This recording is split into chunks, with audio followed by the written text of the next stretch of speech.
हाँ शुरू भी हो गया। कर दिया भैया, कर दिया। हाँ हो गया भैया, हो गया। चलिए गुरुदेव, आगे बोलिए, या एक बार जितना पढ़ाया है एक बार आप बोल दीजिए तो रिकॉर्ड हो जाएगा।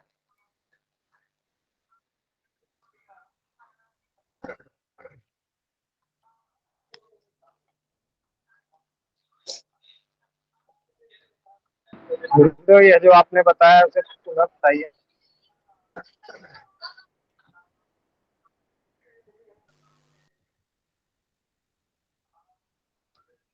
गुरुदेव,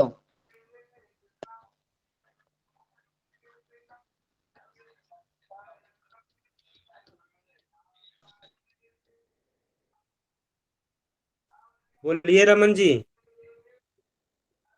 जी गुरुदेव, एक बार जो आपने लिखाया है वो एक बार बोल दीजिए, रिकॉर्ड भी हो जाएगा, क्योंकि प्रदीप भी और जो सतीश भैया सभी लोग कहीं हैं, सबको मिल जाएगा। नक्षत्र के स्वामी, कौन से नक्षत्र के कौन से स्वामी हैं ग्रह, वह एक निकालने का तरीका ये है कि आ, चम, भऊ, रा, ब्री, श, बू, के, शु। तो हमारा नक्षत्र जो शुरू होता है वो कृतिका से शुरू होता है, तो कृतिका के स्वामी सूर्य। आ मतलब अग्नि, सूर्य। चम मतलब चंद्रमा, भव मतलब भौम, रा मतलब राहु। ऐसे करके नवो नव ग्रहों के नव नक्षत्र लगातार। ऐसे फिर ये नव हो जाने के बाद में फिर से सूर्य भगवान का, उसके बाद में अंतिम में केतु का, फिर सूर्य भगवान, फिर केतु का। ऐसे 4 बार जो है हम लोग देखते हैं घुमा करके, जिससे हमारा मालूम पड़ जाता है। दूसरी बात, विश्वंतरी दशा 120 वर्ष की होती है, अष्टोत्तरी दशा 108 वर्ष की होती है, योगिनी दशा 36 वर्ष की होती है। दशाओं में जो विश्व दशा है उसमें 5 जो है भागों में बांटा गया है।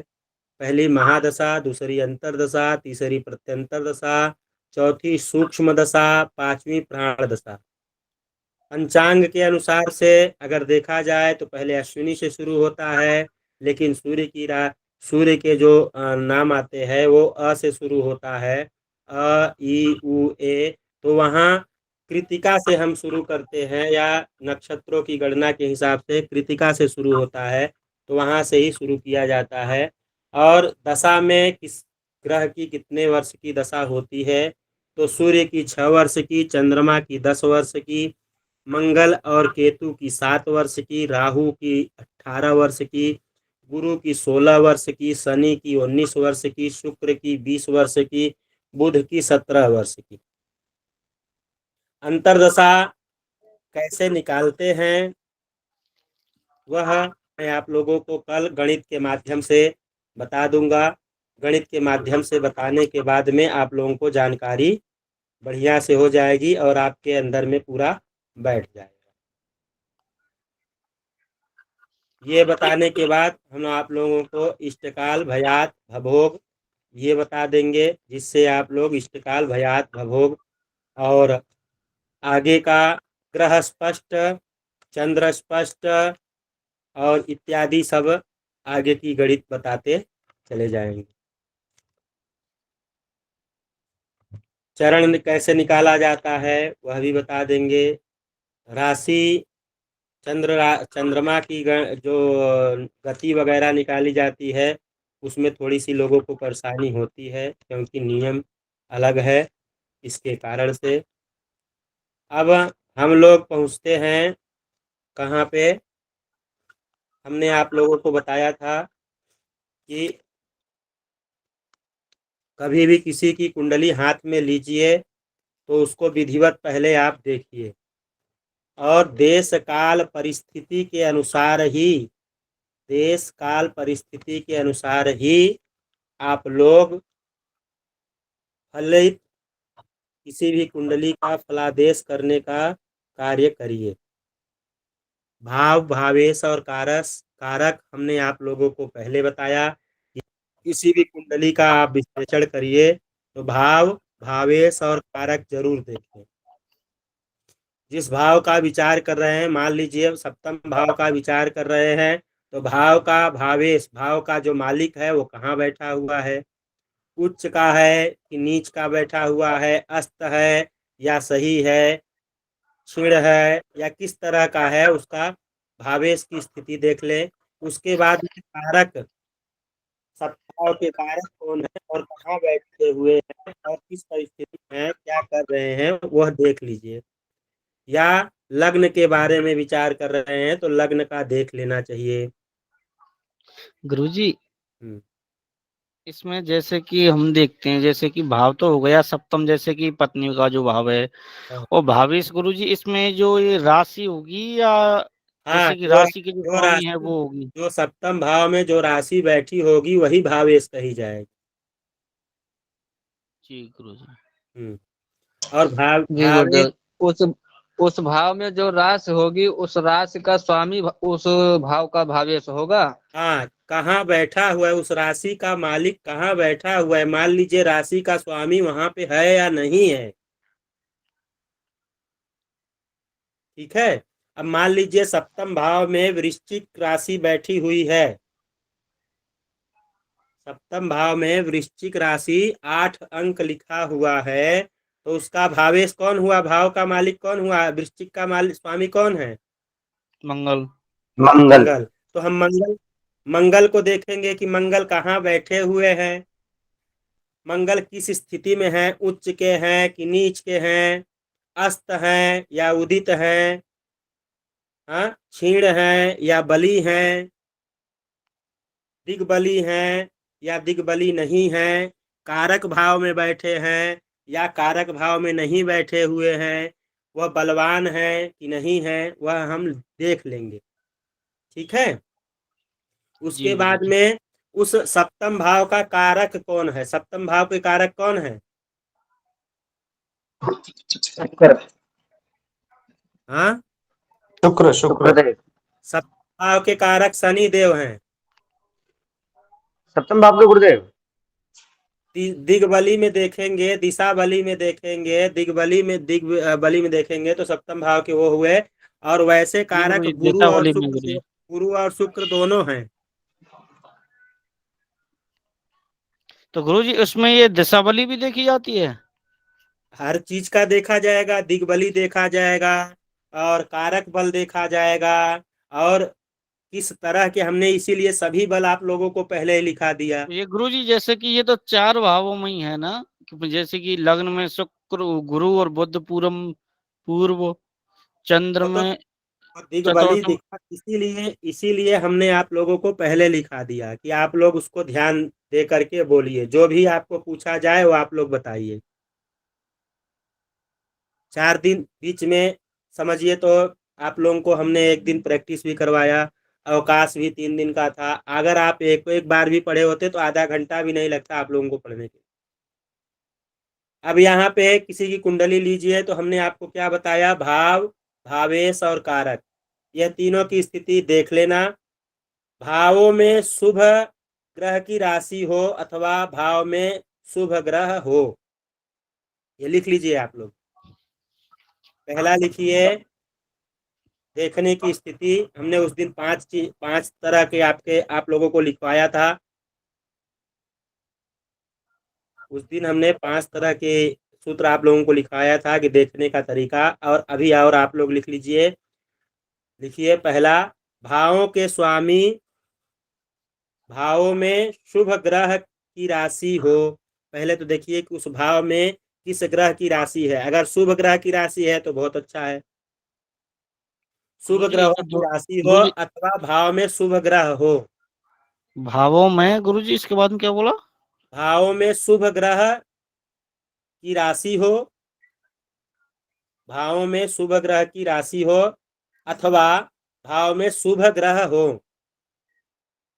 अवधूत जी, अमित नाथ जी,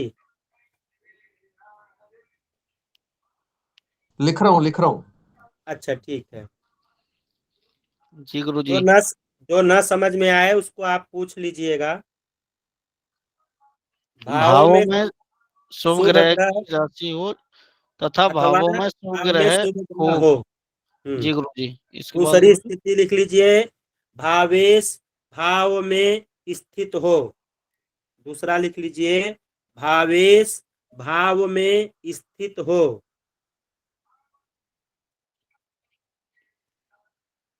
भावेश भाव में स्थित हो।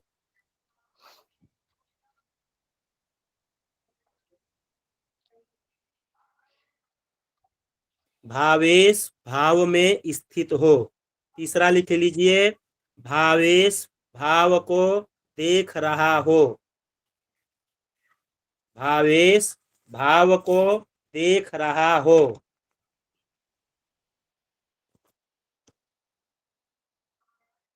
जैसे कि गुरु जी अगर मान लीजिए जैसे सप्तम भाव में वृश्चिक है गुरु जी, हम्म। और उसका जो स्वामी हो गया मंगल। अगर लग्न में भी गुरुदेव बैठा है, लग्न में भी बैठा है, द्वादश में भी बैठा है, चतुर्थ में भी बैठा है, तो देख रहा है ना। जी गुरु जी। गुरुदेव और पहला अगर बोल गुरु दीजिए, नेटवर्क नहीं है हमारे यहाँ, थोड़ा आवाज साफ नहीं आ रही है।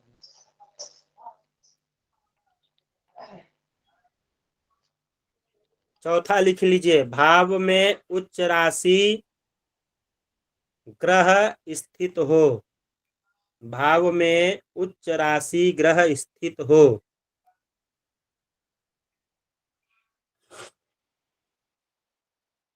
जी गुरु जी।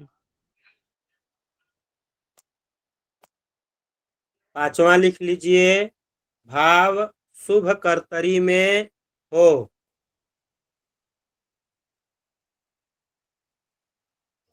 कर्तरी हमने आप लोगों भाव को, भाव शुभ कर्तरी में हो। कर्तरी हमने उस दिन आपको लोगों को बताया था ना। जी जी गुरुदेव, भाव के दोनों तरफ शुभ ग्रह हो तो शुभ कर्तरी हो जाएगा, नहीं गुरुदेव? हाँ, शुभ ग्रह हो या पाप ग्रह हो, दोनों तरफ जो बैठते हैं ग्रह वो कर्तरी हैं। तो शुभ और ग्रहों गुरु जी। की कर्तरी, शुभ ग्रहों की कर्तरी हुई, शुभ ग्रह बैठे हैं तो शुभ ग्रहों की कर्तरी हुई। पापक ग्रह बैठे हुए तो पापक की कर्तरी हुई। पाप और शुभ दोनों बैठे हुए हैं तो पाप और शुभ दोनों की कर्तरी हुई। मतलब अच्छा भी होगा और बुरा भी होगा। और जैसे छठवां लिख गुरु लीजिए। गुरु जी हाँ। एक मिनट बस। गुरु जी जैसे कि आग दूसरे भाव में गुरु जी बुध बैठे हुए हैं, हम्म। और लग्न में गुरु जी शनि बैठ जाएं, हम्म। और 12वें में गुरु बैठ जाए गुरु जी, जैसे कि गुरु या शुक्र, तो गुरु जी शनि क्या अच्छा फल देगा? द्वितीय भाव में बुध है और द्वादश भाव में गुरु है। जी गुरु जी। और लग्न में गुरु जी जैसे कि शनि बैठ जाए। तो शनि तो पहले ही आप यह जान लीजिए कि कोई भी अशुभ ग्रह जब लग्न में बैठते हैं तो वह क्या करते हैं, अपने बुरे फल को भूल करके अच्छा फल देना शुरू कर देते हैं। लग्न में बैठने पर गुरु जी। हाँ, केंद्र और त्रिकोण में बैठने के बाद में, केंद्र और त्रिकोण में बैठने के बाद में अपने स्वभाव को भूल करके अच्छा फल देते हैं। लेकिन किसी का स्वभाव एकदम से खत्म तो होता नहीं है। जी गुरु जी। तो शनि अपना स्वभाव एकदम से भूल तो जाएंगे नहीं। हाँ, बहुत ज्यादा जो परेशान करने की स्थिति में रहेंगे वहां पे बहुत न परेशान करके थोड़ा परेशान करेंगे। अब परेशान क्या करेंगे, उस भाव के जीव तत्व को परेशान करेंगे। उस भाव का जीव तत्व क्या है? जैसे कि गुरु जी जैसे कि मान लीजिए चतुर्थ भाव की माता जी हैं, हाँ, तो तो लग्न माता का जी को कौन हुआ? परेशान तन करेंगे। हुआ ना, शरीर को, जी गुरु शरीर जी। को काला कर देंगे। जी गुरु समझ जी। गए? जी गुरु जी। भले मीन लग्न हो, भले धनु लग्न हो, कर्क लग्न हो, लेकिन अगर शनि बैठ गए हैं तो एकदम गोरे में अगर थोड़ा काला मिला दिया जाए तो एकदम गोरा नहीं होगा, लेकिन कैसा होगा? न गोरा होगा न काला होगा। सांवला सा गुरु जी। जी। जी गुरु जी।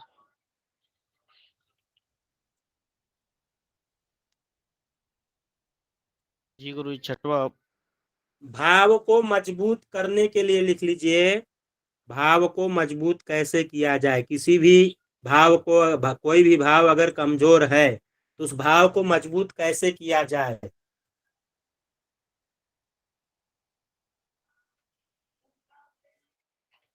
मान लीजिए लग्न ही कमजोर है तो लग्न को कैसे किया जाए मजबूत।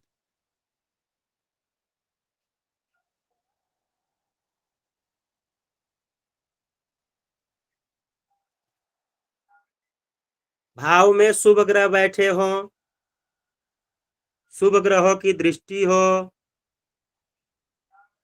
आगे पीछे शुभ ग्रह हो, भाव का स्वामी अपने भाव में हो।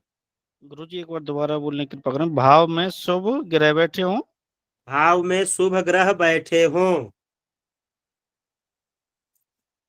जी भाव गुरुजी। में शुभ ग्रह बैठे हों, जी गुरुजी, इसके बाद में गुरुजी। शुभ ग्रहों की दृष्टि हो,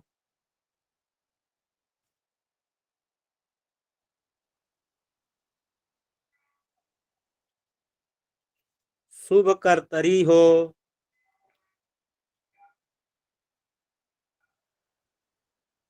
शुभ कर्तरी हो, भाव का स्वामी अपने भाव में हो,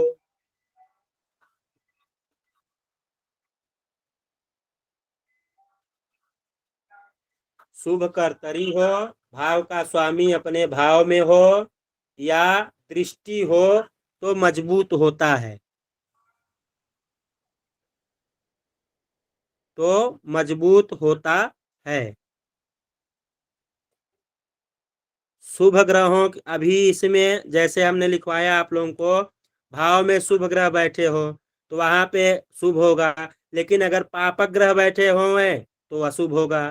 शुभ ग्रहों की दृष्टि हो तो शुभ ग्रहों के स्थान पे पापक ग्रहों की दृष्टि हो तो अच्छा नहीं होगा। ग्रहों के आगे पीछे मतलब कर्तरी में अगर देखा जाए तो अशुभ कर्तरी हो, अशुभ ग्रहों की कर्तरी हो तो अशुभ होगा। भाव का स्वामी अपने भाव में हो या वहाँ भाव में अपने नहीं हो, ठीक है, और उनकी दृष्टि भी न हो, मजबूत भी न हो, तो वहां पे परेशानी उत्पन्न होगी।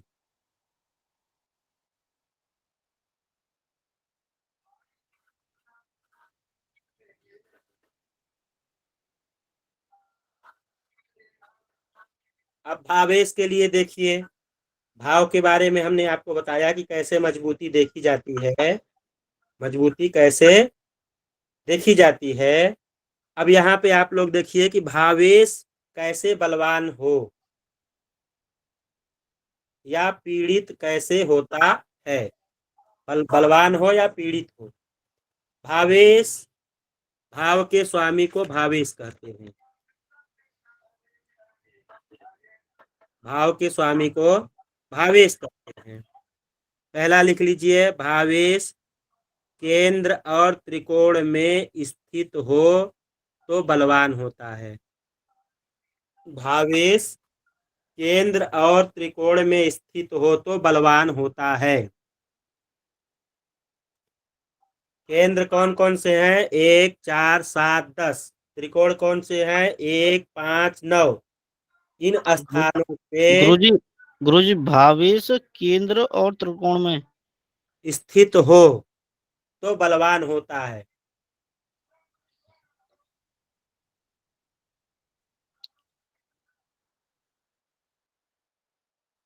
तो बलवान होता है। उसके बाद में केंद्र और त्रिकोण के स्वामी के साथ स्थित हो। दूसरा नियम में लिख लीजिएगा, भावेश केंद्र और त्रिकोण के स्वामी के साथ में स्थित हो।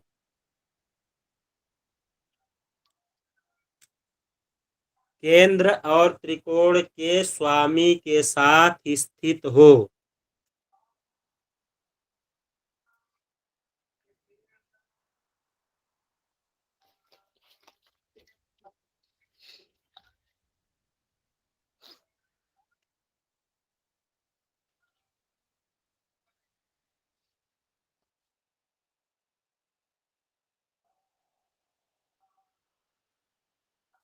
भावेश उस स्थान पर स्थित हो, भावेश उस स्थान पर स्थित हो या अच्छे ग्रहों के साथ में हो, शुभ ग्रहों के साथ हो, या शुभ ग्रहों की दृष्टि में हो, या शुभ कर्तरी में हो। गुरुजी ये भावेश उस स्थान पर स्थित हो या शुभ ग्रहों के साथ हो, या शुभ ग्रहों के साथ हो, या शुभ ग्रहों की दृष्टि हो,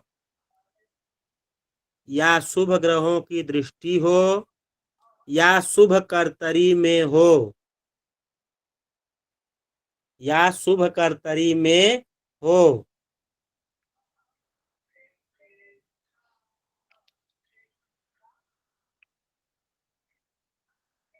या शुभ ग्रहों से दृष्ट हो,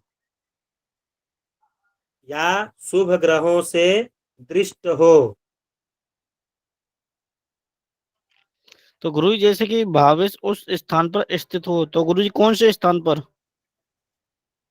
भाव में, अपनी अपनी राशि में गुरु जी। हाँ, भाव अपने राशि में स्थित हो, या भाव भावेश जहाँ देखा जा रहा है, चाहे जहाँ बैठा हो, जिस भाव में बैठा हो वहां पे भी देख लीजिए कि वह का हो, भावेश केंद्र और त्रिकोण में स्थित हो। मान लीजिए सप्तमेश जो है 1 4 7 10 5 9 स्थान में स्थित हो, केंद्र या त्रिकोण में स्थित हो तो बलवान होता है। दूसरा क्या नियम है, केंद्र और त्रिकोण के स्वामी के साथ हो, तो 1 4 7 10 5 और 9 के स्वामी जो हैं उनके साथ में बैठे हों, या स्थान में स्थित हो, या उन स्थानों में स्थित हो, या अच्छे लोगों के साथ मतलब शुभ ग्रहों के साथ में हो, या शुभ ग्रहों की दृष्टि हो, या शुभ कर्तरी में हो। ठीक है। जी गुरु जी। हाँ, और अशुभ के लिए देखिए, भावेश 3 6 8 12 में स्थित हो। अशुभ भावेश गुरु जी। हाँ, भावेश 3 6 8 8 12 भाव में स्थित हो।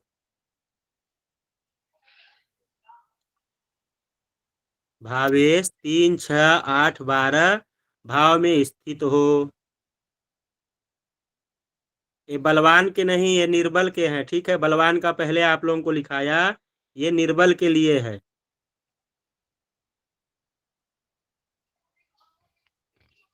भावेश 3 6 8 12 में स्थित हो, अथवा भावेश अशुभ ग्रह के साथ हो, अथवा भावेश अशुभ ग्रह के साथ हो।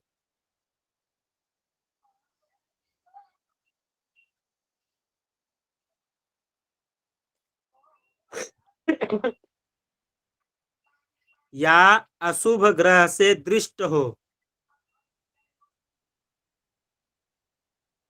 या अशुभ ग्रह से दृष्ट हो,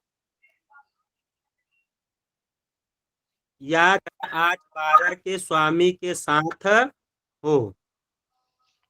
गुरु 3 6 8 12 के स्वामी नहीं, 6 8 12 के स्वामी। 3 6 8 शुरू में मैं लिखवाया, दूसरा में 6 8 12 है। 6 8 12 के स्वामी के साथ हो।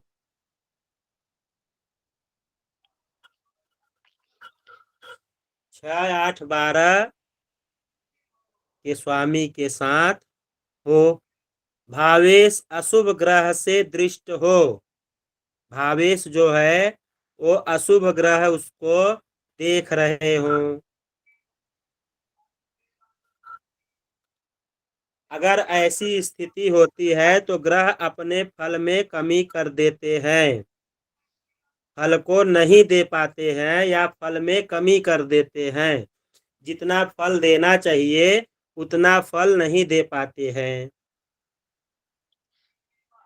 दृष्टि हो तो ऐसा हो तो गुरुजी इसके बाद में क्या बोला गुरुजी? भावेश दृष्टि हो तो इन स्थानों पे ऐसी स्थिति जो हमने आपको लिखाया अभी 3, 6, जी 8, गुरुजी। 12 भाव में स्थित हो, भावेश अशुभ ग्रह से के साथ में हो, अशुभ ग्रह से दृष्ट हो, 6, 8, 12 के स्वामी के साथ हो, भावेश अशुभ ग्रह से दृष्ट हो, ऐसी स्थिति में कोई भी ग्रह भावेश अपने फल को नहीं दे पाता है या फल में कमी कर देते हैं।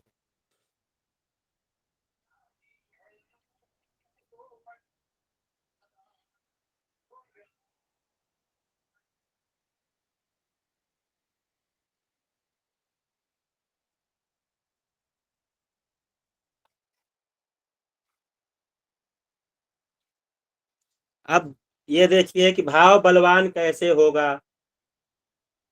भाव बलवान कैसे होगा।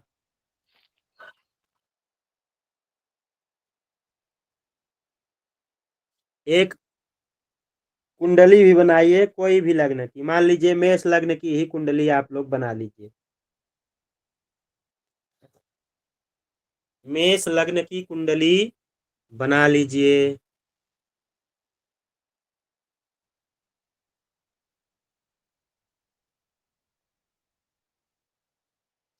मान लीजिए ये कुंडली किसी लड़की की है।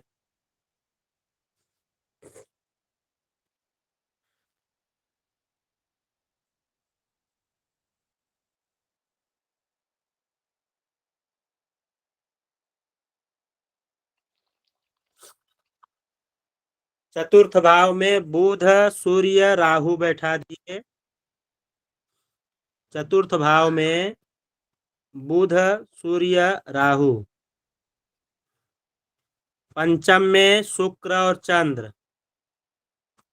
पंचम में शुक्र और चंद्र। सप्तम में गुरु। नवम में शनि।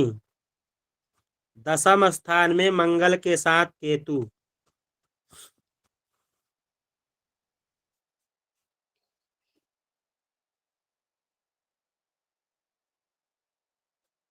हुआ। जी गुरुजी। अब ये देखिए कि हम सप्तम भाव का विचार कर रहे हैं और सप्तम भाव में गुरु बैठा हुआ है। गुरु सप्तम भाव का कारक भी है। जी गुरुजी। स्त्रियों की कुंडली में गुरु जो है कारक भी है, तो सप्तम भाव में बैठा भी है। दूसरी स्थिति कि शुभ ग्रहों की दृष्टि है कि नहीं, ये देखिए।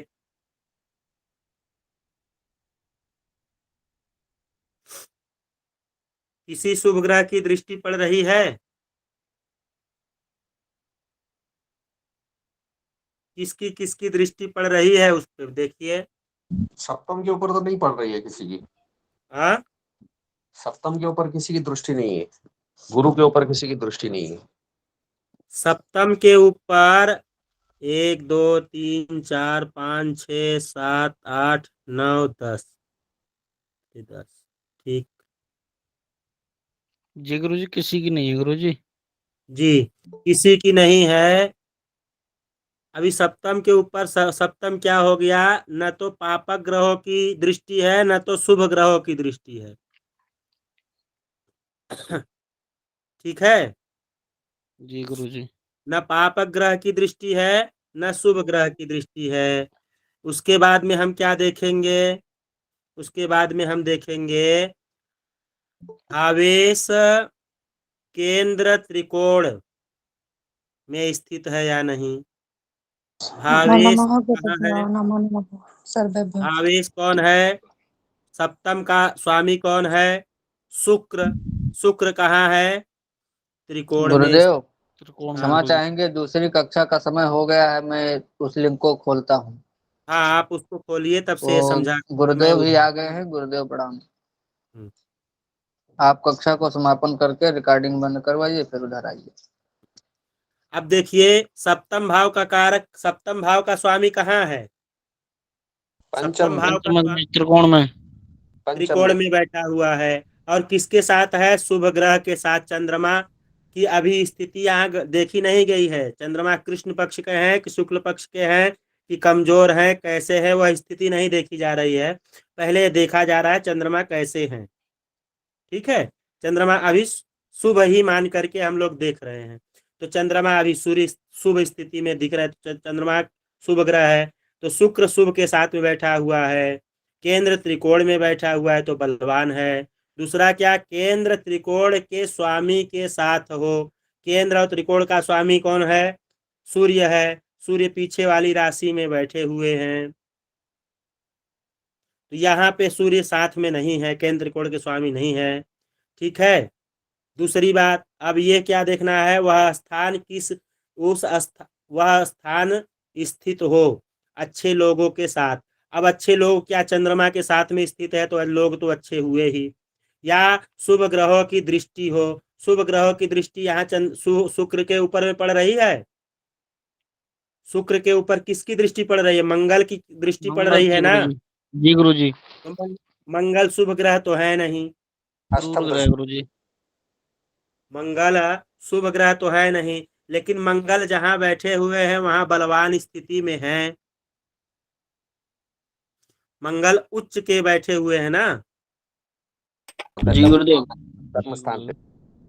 हाँ, तो उच्च होकर के बैठे हुए हैं। तो मंगल जो दृष्टि देख रहे हैं वो बढ़िया से देख रहे हैं, तो थोड़ा मोड़ा इधर उधर करके नहीं देख रहे हैं, 8वीं दृष्टि से देख रहे हैं। तो ये हो गया। अब यहाँ पे हमने दूसरा क्या, शुभ दृष्टि हो तो यहाँ दृष्टि कैसी पड़ रही है? अशुभ ग्रह की, पापक ग्रह की दृष्टि पड़ रही है। दूसरा, और आगे क्या, शुभ ग्रहों के साथ हो या दृष्ट हो। शुभ ग्रहों के साथ तो है लेकिन दृष्टि नहीं है। तो अब यहाँ फल में क्या करेंगे, दृष्टि अब त्रिकोण में है यह शुक्र, यहाँ पे बली तो हुए, त्रिकोण में है, अच्छे जगह पे है, सब कुछ ठीक है, वो अच्छा लग रहा है। लेकिन मंगल के दृष्टि होने के कारण से थोड़ा सा अपने फल में कमी करेंगे, थोड़ी सी परेशानी देंगे। अब यह बाद में देखा जाएगा कि शुक्र अस्त है या नहीं है, चंद्र अस्त है या नहीं है। अगर चंद्र अस्त होंगे, शुक्र अस्त होंगे, तो फल में पूर्णतया कमी कर देंगे। तो सप्तम भाव पीड़ित भी हो जाएगा। लेकिन गुरु भी बैठे हुए हैं, तो गुरु को भी यह देखिए कि गुरु जिस स्थान पे बैठते हैं उसको क्या करते हैं, खराब कर देते हैं। ये भी करते हैं ना। जी गुरुजी। तो गुरुजी गुरु कारक भी तो है ना इस भाव के गुरुजी है। कारक भी है। तो कारक अपने भाव को बहुत नहीं नुकसान करेगा, लेकिन उतना तो करेगा जितना जिस स्थान को है। तो अब उस स्थान का जीव का तत्व कौन है? उस स्थान का जीव तत्व पत्नी हो गई, तो जीव तत्व को नुकसान करेगा, पत्नी को रोग इत्यादि कुछ ना कुछ परेशानी देगा, लेकिन व्यापार में अच्छा कर देगा। जी गुरुजी। और जो उनके काम है गुरु के, और जो मतलब सप्तम भाव से हम व्यापार को देखते हैं, तो व्यापार में सही कर देगा, आपको आगे लेके जाएगा। और जो उस स्थान से देखते हैं उसमें सही करेगा, लेकिन जीव तत्व को हानि पहुंचा देगा। जैसे चतुर्थ भाव में सूर्य बुध राहु तीनों बैठे हुए हैं, तो चतुर्थ में सूर्य बुध राहु बैठे हुए, पहले तो इस व्यक्ति का पिता होगा ही नहीं। अगर पिता होंगे भी तो पीड़ित होंगे, कष्ट में होंगे, परेशानी में होंगे, किसी न किसी प्रकार से परेशान होंगे। क्योंकि सूर्य और राहु दोनों बैठे हैं, सूर्य होने से नुकसान तो करते हैं। माता को, अब यहाँ माता तो परेशान होगी, माता को परेशान करेंगे, माता यहाँ तो हो सकता है कि रहे भी ना, और ग्रहण भी लगा रहे हैं। दूसरा, पिता को भी परेशान करेंगे, दसम भाव में चंद्र मंगल के साथ केतु बैठे हुए हैं, वह भी परेशानी का ही कारक। दृष्टि भी है, सप्तम दृष्टि भी है गुरुजी। हाँ, ठीक है, यह सब कारण होगा। चलिए अब अगली कक्षा में हम लोग चलते हैं। ये जी कक्षा को गुरुजी। गुरुजी ने भी गुरुजी हैंडराज कर रखा है गुरुजी। कौन? गुरुजी ने। हाँ, अजय जी बोलिए।